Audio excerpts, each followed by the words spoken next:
say just a short while ago. I called him to buy some meth, but I threw it away.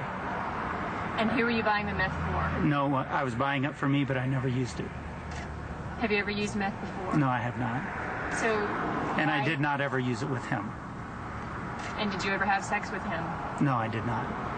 MSNBC's Rita Cosby has landed an exclusive interview with Mike Jones, the man who is making these shocking allegations. Rita. Amy, Mike Jones is standing by his stunning allegations that Reverend Haggard paid him for sex about once a month for 3 years, as well as for methamphetamines, which he says Reverend Haggard snorted before their sexual encounters. And joining me now live is Mike Jones. Mike, we just got those comments and you just heard them from Reverend Haggard. First, he says he bought meth from you one time, never used it with you, and threw it away. What do you say? Well, that reminds me of, we have to go back to Clinton. I smoked, but I didn't inhale. It doesn't make sense at all. There's so many holes in his response. I don't understand why he wants to make comments like that. It just doesn't make sense. I never sold him the meth. He contacted me 3 years ago as an escort. We got together about once a month for 3 years. I only found out who he was about 6 months ago. I had no idea who he was previously. Now, you said you never sold him the meth. How did he get the meth? About a year after we were together, he asked me, what do I know about meth? And I said, I personally don't use it. I don't care for it, but I do have friends that like to use it. And he goes, well, I've always been curious about it. Do you think you could get me some? And I said, well, let me talk around and let me see what I can do for you. I was able to find someone to connect with him so he could obtain some. I never personally provided it to him. And how often are you alleging that he was provided meth through this third party? All I can tell you is he had some every time he visited me. And did you physically see him do meth? He says he did not, that he, got it one time and threw it out. Did you physically see him do it? I did.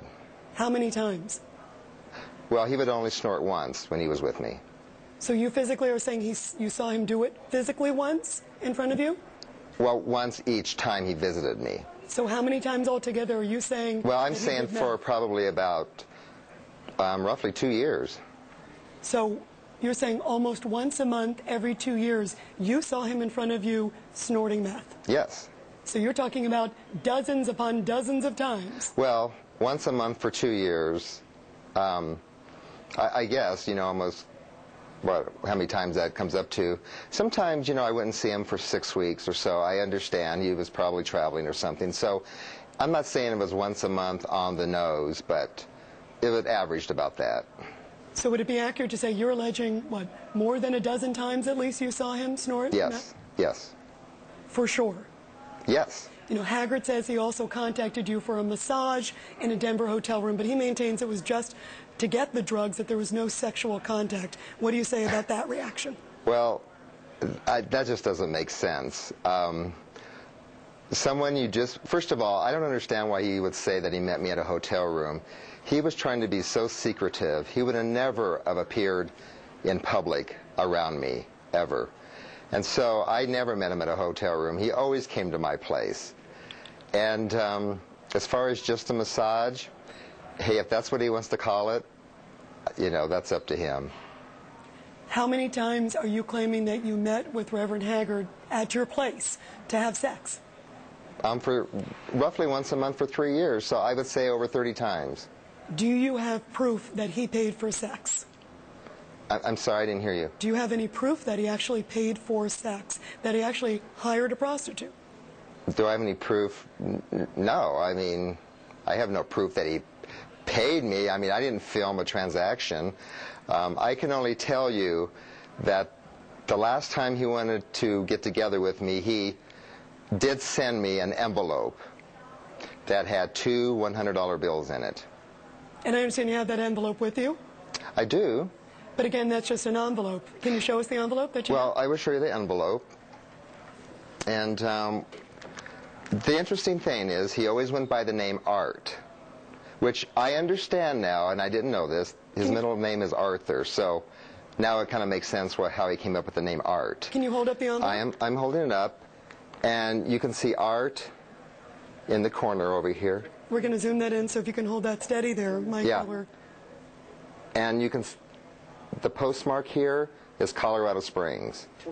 And you're saying this is from him, as we're looking at the name Art, and you're saying that is indeed, as you say, his middle name. Well, that's what I understand. His middle name is Arthur. And how did you find out that he is Reverend Haggard? About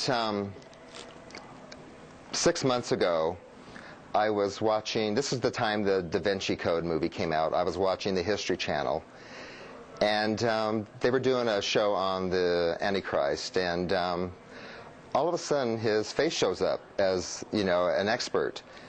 And I go, I didn't say that looks like Art. I go, oh my God, that's Art. I still didn't know who he was. The name of him appeared very quickly and disappeared, that I did not catch it. So I told myself, you know, I'm going to purchase that particular program just to see. But what happened is the very next morning at 5 a.m., I was at the gym on the treadmill, and the gym has various TVs that are on that usually have sports or news. And someone from the night before happened to have the religious channel on. And that morning, there he was again. And this time, I saw his name. Now, again, that meant nothing to me, but I wrote it down, and I was curious. And I went home that day, and I pulled him up on the internet, and I have to tell you, I go, whoa. You know, Reverend Haggard's married. His wife has 5 kids. How did he tell you he was able to keep this a secret? I mean, he's a well-known guy, as you point out. You know, he never talked. The only thing he ever told me about his personal life, at one point he did tell me he was married, but we never talked a lot, very little. He never discussed his personal life at all. How much? He always contacted me. I never was able to contact him. Did he talk about his wife to you, and how did he contact you? He contacted me by phone. What is interesting, when he first contacted me, he told me he was Art from Kansas City. And for the first several months, it always came from a block number for my caller ID. And as time went on, he would always call from pay phones, but as time went on, I discovered the area code was 719, which is Colorado Springs. And you know what? I figured it out then. I go, you know, this guy's probably connected with the church somehow, but frankly, I really didn't care. When did you end your relationship? Well, there was no emotions in this relationship at all. It was strictly business. And the last time sex. Strictly sex. And it ended in August. And why did it end? I don't know. He just stopped calling me. Did anyone see the two of you together? Did you know, coming into your place, your apartment? I wouldn't know. I doubt it.